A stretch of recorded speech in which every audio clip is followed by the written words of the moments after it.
Hi there ladies, and welcome back to part 2. I just want to show you the rest of the journal today, so I'll get these videos done. There's quite a lot to see. It has a beautiful stick pin on the left hand side with a matching button in the middle, which is a nice blingy button, and that was made from, again, an old tablecloth which I cut up from my stash. And this is made using the bobbin method, that little card there, and I'm really pleased how they turned out. It's supposed to be a little bit scruffy looking like that, so they're all covered in calico on the back, and it fits beautifully in there. Here's another one I've made, and it has of course a butterfly because I'm trying to keep the theme of the journal all, you know, in sort of matching with everything else. So there's a little bit of beautiful hand-dyed sari silk there, and that will go in there. It depends really, you know, when you receive your journal, because I'm doing a swap here, where you want to put these cards. You have a lot of choice with the pockets. So you can write on the back there. It's calico, and it's really lovely to write on calico for some reason. It takes ink from a pen really well. So that's going in there. And again, it's a super deep pocket. And it all matches, the colours all match really, really well.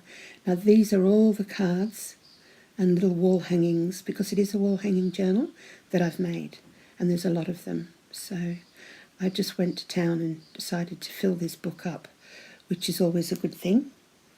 So it's a fairly heavy book when it's filled with all the cards.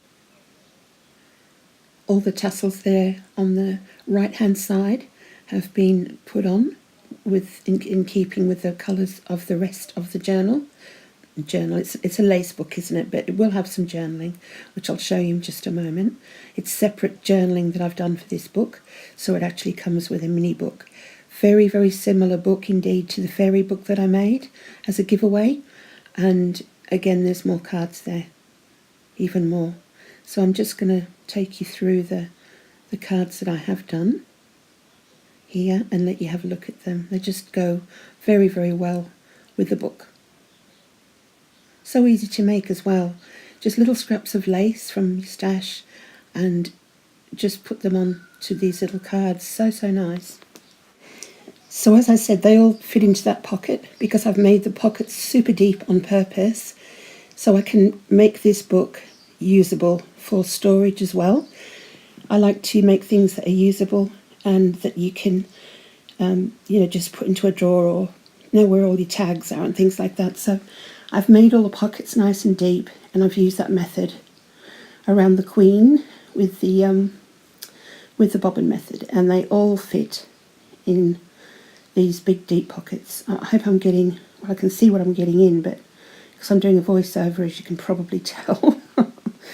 That bird I love that bird transfer. It feels beautiful. It feels like fabric, and I'm pleased with everything that's gone into this book. Very, very similar to the fairy book, which is what I was asked to do. So I did. I made like a bird book rather than a nature book rather than a fairy book. There's plenty of layers underneath all of these pockets as well. So that's just a page, is that one, with some stunning lace on it there. And I've made that trim. I just got some plain lace, and I added some beautiful champagne cream beads down the side. This is a stunning pocket, and that is very old and vintage, and it has been dyed a powder blue. And it contains a lovely little gift card there, if you want to put that on a gift, which goes in there and fits in there perfectly.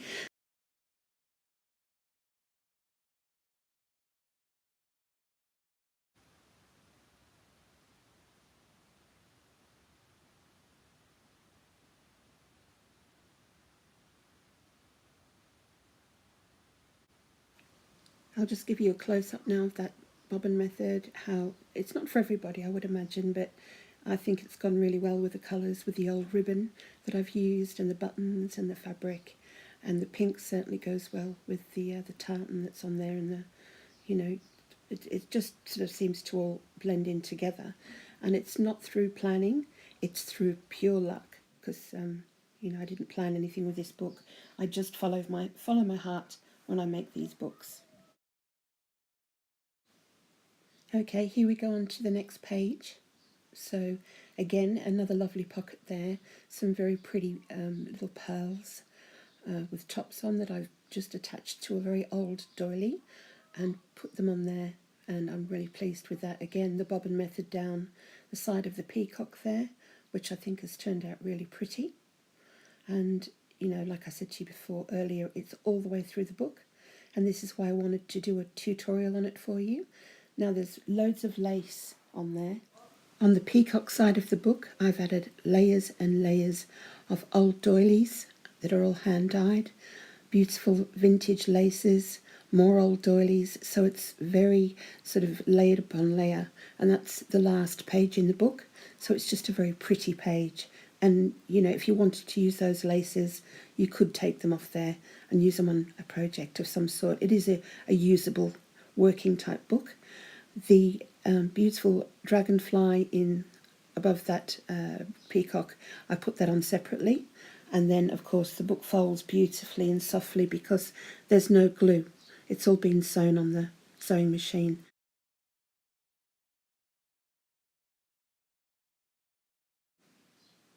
So that's just about it. I've showed you the tags and the wall hangings, and the book is ready to go into the post and for the swap. Thank you ladies for watching. I hope you have a lovely weekend, and bye for now. Much love.